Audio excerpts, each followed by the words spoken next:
Le nord de Libreville victime du massacre des mangroves, un désastre écologique à l'origine d'une campagne de dénonciation portée par cette ONG appelée Action citoyenne pour le développement local.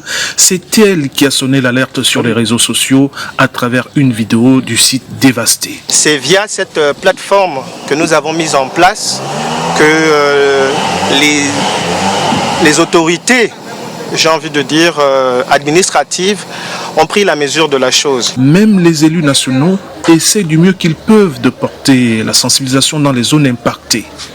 S'il n'y a plus de mangroves, il n'y a plus rien pour protéger notre littoral. La conséquence directe de cette destruction de la mangrove, ce sont les inondations à chaque fois qu'il pleut. Vers le sud de la capitale et derrière ces immeubles du quartier Lalala, le vieux Camille Bitigué nous conduit vers ce sinueux chemin qui donne sur sa concession. Il est bien l'une des nombreuses victimes des inondations à cette période pluvieuse. L'eau monte chez nous ici, l'eau est montée ici à 1,50 m. J'ai tous mes enfants, ils sont pas tous ici, tout le monde a fui parce que chaque fois il pleut, on vide de l'eau. La mangrove du Gabon est en danger.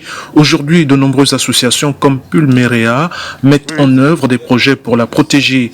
Pour Landry Lignabou et ses hommes, la mobilisation du jour pour la sauvegarde de cet écosystème n'a rien du hasard. Les mangroves sont polluées par les bouteilles plastiques, les sachets plastiques, les déversements des populations et en même temps la mauvaise gestion de la collecte des ordures ménagères. L'activité humaine empiète de plus en plus sur la mangrove. Nikez Rabé-Congo étudie le phénomène depuis une vingtaine d'années. Ce qu'il faut faire, c'est que la ville doit mettre en place un système de collecte de ces eaux usées.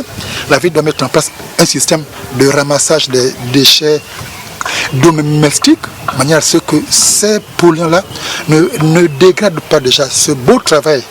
La plupart des gouvernements ont pris aujourd'hui conscience de l'importance du développement d'une gestion durable des forêts de mangroves. Leur rôle dans le maintien de l'équilibre social et environnemental dans les zones intertropicales est désormais admis.